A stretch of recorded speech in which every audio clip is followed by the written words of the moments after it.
A gun, a damn gun, pointed at a 92-year-old veteran over a wooden fence that's been standing since 1971, and the man holding it, a glorified mall cop in a HOA vest, married to the woman who thinks she owns the sun. You think this is a joke? I wish it were. But this is how the HOA tried to erase my grandfather, a Purple Heart recipient, a landowner before the HOA even existed, because Karen thought his flagpole was too assertive. Let me take you back to the moment it all started unraveling. And stick around, because what Karen didn't know is that Grandpa Jack had been fighting tyrants since 1943, and this was just another battlefield. My name's Michael, and this story isn't just about fences and bylaws. It's about entitlement, about how a community association formed to protect property values turned into a mini dictatorship run by a woman who probably prints her own parking tickets. Grandpa Jack bought this 3-acre property in the early 60s. Back then, it was just an open land, the kind of peaceful countryside that made you believe America was still honest. He built the house himself, plank by plank, after coming home from World War II, Normandy vet, Army Ranger, 2 Bronze Stars. The man bled for this country, and for 50 years, life was good. Grandpa grew tomatoes, hosted cookouts for veterans, raised a family. His white picket fence? He built it with leftover wood from a barn restoration. It stood strong, straight, and entirely on his property line, verified by 3 different surveys. Then came Karen. She moved in 5 years ago when the developers turned the pasture across the road into a gated adult community. You know the kind. Everyone owns a golf cart, but nobody mows their own lawn. And of course, within a year, she was HOA president. No one else ran, and she treated her little position like she got elected to Congress. First, it was letters. Your fence is 2 shades too rustic. Then fines. Your flag is above the height limit for decorative elements. Then complaints about Grandpa's Vietnam veteran buddy parking his truck out front because it clashed with the community aesthetic. We tried to reason. We showed her the land title, the county maps. Hell, we even had a neighbor, a retired civil engineer, confirm the fence hadn't moved an inch in 50 years. Karen didn't care. Why? Because she could. She changed the bylaws, reworded the HOA charter, declared that all fences now had to meet her new design integrity standards, which basically meant beige, short, and boring. Then came the notice. Remove the fence by July 1st or face enforcement action. We laughed at first. We shouldn't have. It happened on a Wednesday, 9:15 in the morning. Grandpa was out on the porch with his dog, Wiley, sipping coffee and reading the Post. That's when they came. Karen and her husband. Her husband, Dan Han, is the security officer for the HOA, which in HOA speak just means he wears a badge that says Neighborhood Safety Patrol and drives around in a used Crown Vic. But this time he wasn't alone. He brought 2 local cops, claimed they were there for support. Dan marched up, waved a printed violation notice like it was a court order, and said they were executing a perimeter compliance removal. That's not even a real phrase. Grandpa stood his ground. This fence was here before your little book club turned into a regime, he said, and unless you've got a real warrant, you're not touching a damn plank. That's when Dan unholstered his sidearm. Let me repeat that for the people in the back. A man in a HOA windbreaker pointed a loaded firearm at a 92-year-old veteran over a 4-foot picket fence. Grandpa Jack didn't flinch. You'd think a 92-year-old man staring down the barrel of a handgun would tremble. Maybe beg. Maybe back off. Not Jack Tanner. He stood up straighter, looked Dan, the HOA cop with a security badge from God knows where, square in the eye and said, "Son, you ever been to Bastonia? Didn't think so. Put that toy away before you embarrass yourself." Dan didn't know what to do. He blinked. He looked back at Karen, who was standing behind the HOA SUV like she was directing a military operation. Except instead of camouflage, she was in Lululemon, holding a Starbucks like a command baton. "Jack," she barked, "you're in violation of Article 4, Section 3 of the updated perimeter compliance standards. This fence must come down today." Jack just smiled. That fence was here before you knew what a deed restriction was, before this neighborhood had a name, before your husband traded his dignity for a polyester vest and a flashlight. One of the real officers, who looked like he'd rather be anywhere else, stepped in. Sir, he said to Dan, not Grandpa, unless there's an actual legal order here, you can't threaten him. Karen exploded. You don't understand. He's been warned. He's hostile. He's encouraging lawlessness. Lawlessness. That's what she called a fence made of old cedar and history. Now let me tell you a little something about that fence. It wasn't just wood and nails. Grandpa built it the week after my grandmother died. Said it helped him keep busy, gave him purpose. Every slat was hand-cut, every post cemented by hand. He even carved our family crest, a little oak leaf, into one of the rails.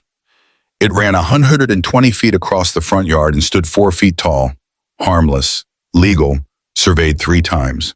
But Karen didn't like it, said it clashed with the neighborhood visual language. Visual language? What is this, an art gallery? The HOA had recently passed new design guidelines, most of which were crafted by Karen herself. She pushed them through during a board meeting held on a Tuesday at 10 a.m. No one showed up. No one could. People were working, except Karen, of course. HOA presidency was her full-time job, and her husband, Dan.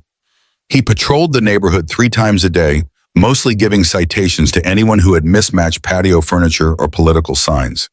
And guess what? Dan's security vehicle was funded by HOA fees, a 2008 Crown Vic with magnetic decals that said Neighborhood Enforcement Division. The logo? A hawk clutching a scroll. You can't make this stuff up. After the standoff, you'd think they'd back off, right? Wrong. The next day, we got slapped with a $1,000 violation fine for non-compliant perimeter obstruction. Karen sent it certified mail, like she was the IRS. 2 days later, another notice. Failure to comply will result in daily fines of $100 and lien proceedings. That's right, a lien on a house my grandfather owned outright over a fence he built with his bare hands. They even tried to block his access to community amenities, said he could no longer use the clubhouse gym or attend the coffee socials. The man's 92. He doesn't need a Peloton. He needs peace. That's when I knew this wasn't just pettiness. It was war. What Karen and Dan didn't know is that I'd been paying attention. See, I'm not just a guy with a podcast and a grudge. I work in real estate law, spent 12 years in title verification, municipal zoning, and HOA litigation. I know covenants better than I know my own birthday. So I started digging. I filed a FOIA request for the HOA meeting minutes. Turns out the bylaw changes weren't filed with the county. That makes them unenforceable. Better yet, Karen had been holding proxy votes without signatures, voting on behalf of residents who never gave her permission. That's fraud, and it gets better. I found out the HOA board had been collecting special assessments, 50 here, 200 there, claiming it was for infrastructure upgrades. Except the neighborhood didn't have infrastructure. The roads were maintained by the county. The pool hadn't been resurfaced since 2009. The only new thing? A pergola behind the clubhouse with Karen's name engraved on a plaque. I gathered everything: emails, documents, photos, testimonies from neighbors who'd been bullied into silence. One even showed me a letter Karen left on their door, unsigned but typed in Comic Sans, threatening to report them to the county for having excessive wind chimes. By week 3, the neighborhood was buzzing. People who had been afraid to speak started showing up at Grandpa's porch. They brought cookies, casseroles, old documents, HOA flyers, anything that could help build the case. Turns out Karen had made a lot of enemies. She once fined a disabled vet $250 for having a ramp that wasn't aesthetically uniform. That vet showed up with receipts and a few buddies from his motorcycle club. It was the first time in years I saw Grandpa laugh that hard. Even some of the board members started breaking rank. One woman, a retired school principal, confessed that Karen bullied her into silence by threatening to audit her landscaping. You can't make this up. You'd think after pointing a gun at a 92-year-old veteran, there'd be nowhere to go but up. You'd be wrong, because Karen, she doesn't know when to quit. And like all petty tyrants with too much time and too little power, she doubled down. She wanted that fence gone. But more than that, she wanted Grandpa gone. A week after the incident, while Grandpa was recovering from stress-induced chest pains, another letter arrived. Not in an envelope this time, stapled to the fence, like a war notice nailed to a castle gate. Final notice of non-compliance. Immediate action required. Karen had fast-tracked an emergency resolution through the HOA board, with only 2 voting members present, both her brunch buddies. The resolution reclassified Grandpa's property as a high-risk visual hazard due to non-standard fence coloration, outdated structural materials, and symbolic elements inconsistent with neighborhood values. What symbolic elements, you ask? A small wooden eagle carved into the top rail. That's right, an eagle. The bald kind. According to Karen, it was politically charged. Now this part's gonna make your blood boil. Wiley, Grandpa's dog, is a mutt, a lazy, friendly old Labrador who wouldn't chase a squirrel if you paid him. One morning, we woke up to find an official HOA citation zip-tied to Wiley's leash hook near the porch. Violation. Unleashed pet visible from street view during non-walk hours. That's not a thing. They claimed someone felt threatened seeing him snoozing in the shade. Said it was a safety issue under the new HOA guidelines for animal conduct. A few days later, Animal Control shows up with a call report made by an anonymous HOA tip line claiming Wiley was aggressive. We had to show 3 neighbors' ring cam footage of Wiley literally sleeping through the mailman's visit to stop them from taking him. The next night, the porch lights started flickering. Then the irrigation stopped working. The breaker box, completely fried, every circuit tripped. The electrician said it looked like someone sabotaged the panel. Wires had been tampered with. He said it wasn't storm damage, and it sure wasn't age. This was intentional. We checked the security cam, and guess who popped up at 2:13 a.m., face barely visible, hoodie pulled low? Karen's husband, Dan.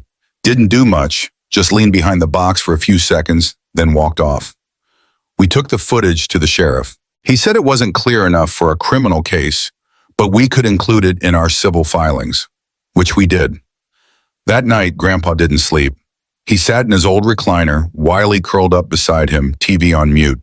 I came out for water at 3 a.m. and found him staring at the wall, fists clenched. "Michael," he said, voice low, "they're not going to stop." He wasn't talking about the fence anymore. "They're not just trying to take my property. They're trying to erase me." I didn't know what to say. I just sat next to him and I made him a promise. We're going to fight this, not just with paper, with people and with the truth.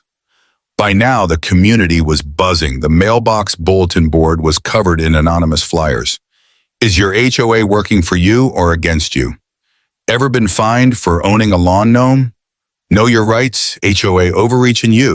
More and more people started coming forward. A family with a disabled son said they were fined for excessive outdoor medical equipment because of a wheelchair ramp.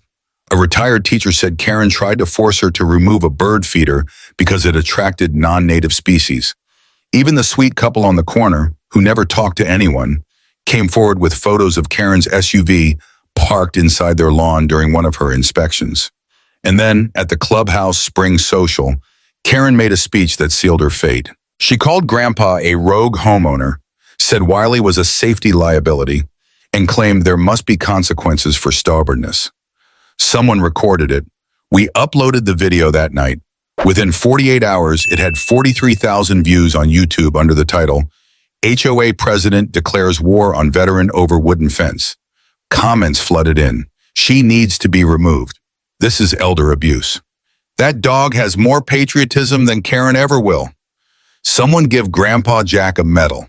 Again. Behind the scenes, I'd been building something bigger. A class action petition. 14 homeowners had signed on, each with documented HOA abuse, fines, or threats. I compiled a formal complaint to the State Attorney General's office and filed a request for injunctive relief to suspend Karen's authority pending investigation. We had testimonies, surveys, photographs, forensics on the wiring. We even got an ex-HOA treasurer to flip and provide internal emails showing Karen had used HOA funds to pay for her landscaping and security cameras pointed at other people's houses. The HOA board scheduled a mandatory emergency meeting to address community unrest. Karen showed up in full power mode, clipboard, pearls, and a smugness only matched by her disregard for common decency. She brought Dan, too, in uniform. Grandpa wasn't going to come, but I convinced him. He showed up in his old army dress jacket, medals and all. When he walked in, the whole room stood. Karen tried to talk over to him, but then I stood up, held up a stack of paper, said, "Before you continue, this meeting is now officially recorded." And this, I handed her the court documents, is your notice of pending civil litigation for harassment, abuse of power, fraud, and retaliatory enforcement. Gasps. Dan stood. "You can't threaten her." Then someone else stood. Then another. The retired teacher. The couple with the wheelchair ramp. The biker vet. "You don't speak for us," one of them said. "We never voted on any of this," another added. Someone from the back. "This whole HOA's a joke." Karen turned red. She tried to shout over the crowd, but it was done. That was the moment her empire cracked. Karen had ruled our HOA like a suburban monarch for 5 years. But all it took was 13 minutes and 47 seconds to burn her kingdom to the ground. That's exactly how long the emergency HOA meeting lasted after Grandpa Jack, dressed in his army jacket, medals shining, stood up, and I handed her the civil litigation notice right to her French manicured hand. And believe me, she read it. Out loud. Big mistake. The moment she realized she'd been served, Karen tried to laugh it off. "This is intimidation. You're bluffing." "This will never hold up in court," she snapped. I responded calmly, "It already is holding. This filing's backed by 14 named plaintiffs, 9 affidavits, 3 years of improperly recorded meeting minutes, and 2 violations of Florida HOA statute SOR 720.303. Yes, Florida, where the HOA drama hits different. Her face went pale, but she wasn't done performing. "You think you can bully me? This board voted." That's when Ms. Delgado stood up. 72 years old, retired principal, never raised her voice in her life. She held up a single sheet of paper and said, "Actually, we didn't vote. Karen forged our names." What Ms. Delgado handed over were meeting rosters, originals, the real ones. They showed attendance at several meetings was doctored, dates changed, proxy votes added. Some names didn't even belong to HOA residents. One was her cousin in Tampa. Even worse, we found out Karen had been signing off on emergency resolutions, allowing her to approve budgets without full board consent, contract her cousin's landscaping company at inflated prices, and authorize security measures like Dan's salary with no line item vote. She'd effectively rewritten the rules for herself. At that moment, I connected my laptop to the projector and opened the real show. Slide 1, a side-by-side comparison of HOA bylaws, original versus updated. Slide 2, video of Karen berating a disabled homeowner about a wheelchair ramp. Slide 3, HOA credit card statements showing charges at Sephora, Michael's, and a wine subscription service. Karen's defense? "I gifted the wine to board members for morale." Yes, she said that. Gasps, laughter. Someone in the back muttered, "Where's my wine?" But I wasn't done. Slide 4, security footage from the night of the power outage. Dan, her husband, the HOA cop, caught sneaking behind Grandpa's house. He said he was investigating a potential breach in neighborhood security protocol. Then I played the clip of him disabling the power box. The room was silent. Even Karen stopped breathing for a second. "You're lying," she shrieked. "This is doctored. You people are conspiring against me." Grandpa Jack stood. His voice didn't rise. It didn't need to. "Ma'am," he said, "I've faced fascists with more grace than you." And the room erupted. Right then and there, someone, I think it was Mr. Reinhardt from Lot 9, stood up and shouted, "Motion to remove Karen as HOA president, effective immediately." The room burst into applause. Karen tried to call for order, but the board had already turned on her. Ms. Delgado seconded the motion. A voice vote was called, unanimous. Not a single soul, not even her 2 usual sidekicks, raised a hand to defend her. Dan tried to storm out, but not before someone handed him a folded termination of security contract letter, signed and ready. His face turned tomato red. Karen just stood there, stunned, as if her $800 North Face vest could somehow protect her from accountability. Within the week, Karen was served a formal subpoena to appear in court. Dan faced a civil complaint for trespassing and electrical tampering. The HOA board submitted an emergency audit request to the state. The new interim president, Ms. Delgado, voided 17 bogus fines, including Grandpa's. And yes, the lien, gone. The fence, still standing. The eagle carving, now spotlighted at night. Karen, on the other hand, she resigned in shame 2 days later. Moved out 3 weeks after that, for personal reasons. Some say she went to Arizona. Others say she's still sending passive-aggressive emails to anyone who doesn't cut their grass diagonally. Once the dust settled, something amazing happened. Neighbors started stopping by, not with complaints, but with thanks. Some brought pie, others brought wine. One guy brought a lawn chair and said, "Mind if I just sit here and breathe the air of freedom for a bit?" We rebuilt the porch lights. The irrigation worked again, and on Memorial Day, the community threw Grandpa a surprise party, complete with banners, a BBQ, and a big old American flag authorized by the new HOA board. Grandpa got up, cleared his throat, and simply said, "They tried to bury me. They forgot I was planted." Karen's HOA presidency was over. But her YouTube video? Still very, very public. Last I checked, it had over 1.1 million views. Comments like, "HOA's worst nightmare is a vet with receipts." This is what happens when the neighborhood lawyer's your grandson. Karen messed around and found out.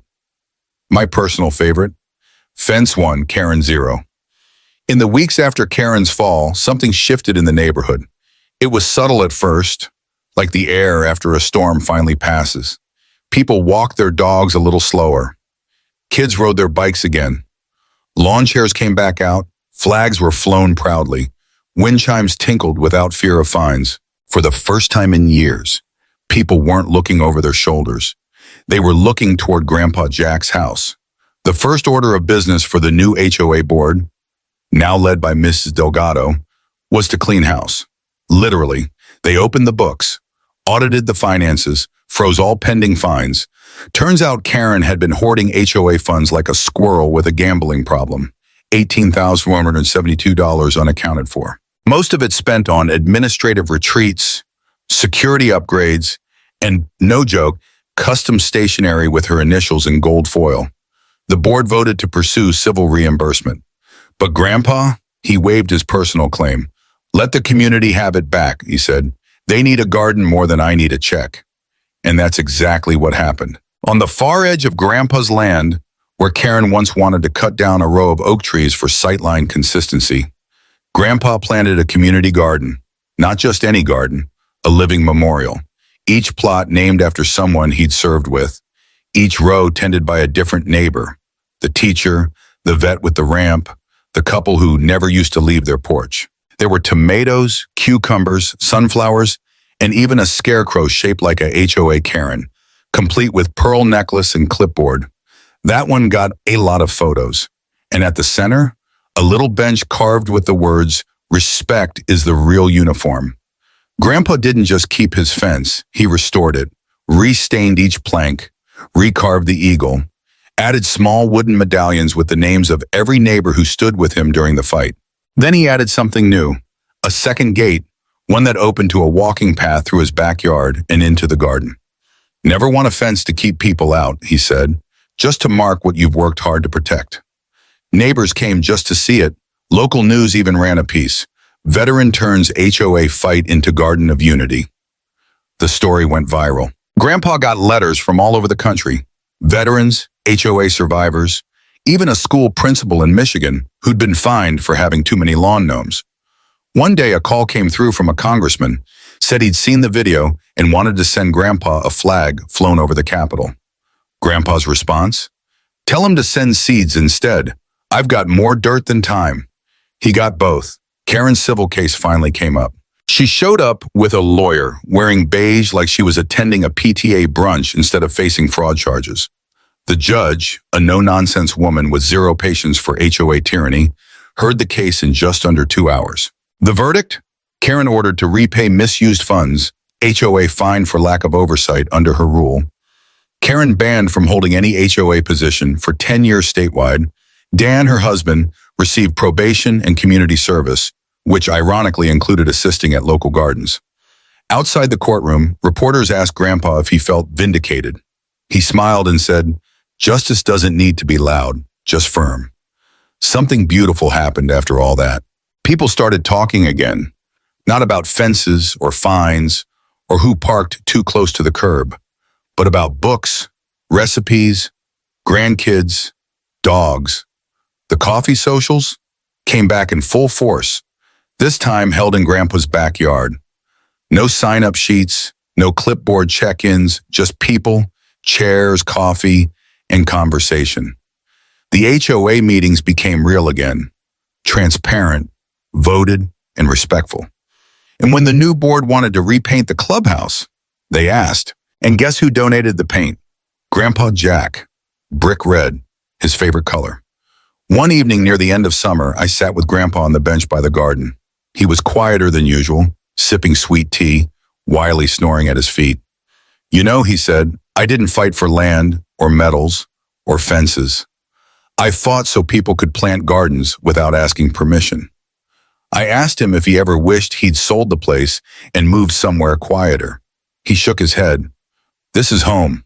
And home's worth defending, even from people with clipboards. It's fall now. The garden's slowing down, but the tomatoes held on longer than we thought. The air smells like wood smoke and cinnamon. Kids are back in school. Wiley's getting slower, but still loyal as ever. Grandpa sits in his chair, flag behind him, boots up, newspaper on his lap. Neighbors wave as they pass. And that fence? Still standing, still strong. But now more than just a fence. It's a line. A line that said, enough. A line that turned a community around. A line that made a villain fall and a quiet old man a legend. It was a Tuesday. Karen's moving truck had finally pulled up, backed over 2 flower beds, and spent a good hour blocking the main road while her essential personal items, a 7-foot faux marble fountain, and what looked like 6 boxes of scented candles, were loaded. Grandpa Jack, he was on the porch, iced tea in one hand, Wiley snoring beside him like always. I thought he was just going to wave her off. But nope, just as Karen stepped into the passenger seat of the U-Haul, sun visor down like she was ducking the press, Grandpa stood up, walked to the fence, and said loud enough for everyone on the block to hear, next time you want to run a community, try joining one first. And just like that, she was gone. No parade, no goodbye, just the sound of a neighborhood exhaling. HOAs, like any system, are only as good as the people running them. They can protect your home value, keep things tidy, and host some fun bake sales. But when misused, they turn into personal fiefdoms, where clipboards become weapons and bylaws become excuses for bullying. Here's what our neighborhood learned, and maybe your HOA should too. Transparency matters. If you wouldn't say it out loud at a town hall, don't sneak it into a meeting at 9 a.m. on a Tuesday. Power corrupts, especially when it wears a North Face vest. You don't fix a community with citations. You fix it with conversations. And never, ever pick a fight with someone who still irons their own flag. Has your HOA ever pulled something like this? Did you have a Karen run your board into the ground? Or maybe you turned your neighborhood around just like Grandpa Jack. Tell us in the comments. We read every single story, and Grandpa loves the spicy ones. Drop your wildest HOA moment. Share how you handled it. Tag someone who's been waiting for justice since the great lawn chair crackdown of 2012. And if you made it this far, thank you. This story wasn't just about fences or bylaws or even Karen. It was about standing your ground, even when it's just 4 feet tall and made of wood. Grandpa Jack's fence is still there, still strong, still proud. But now it's not just a barrier, it's a bench, a birdhouse, a message. And if you're ever driving down Route 14 just outside town, you'll see it right next to the sign that says, Welcome to Tanner Creek, a community that fought back. Sometimes the most powerful act of resistance is just not backing down. Like this story? Hit the like button, subscribe for more real-life HOA tales, and share this video with anyone who needs a reminder. Justice always shows up, sometimes late, always loud. See you in the next story. Michael and Grandpa Jack.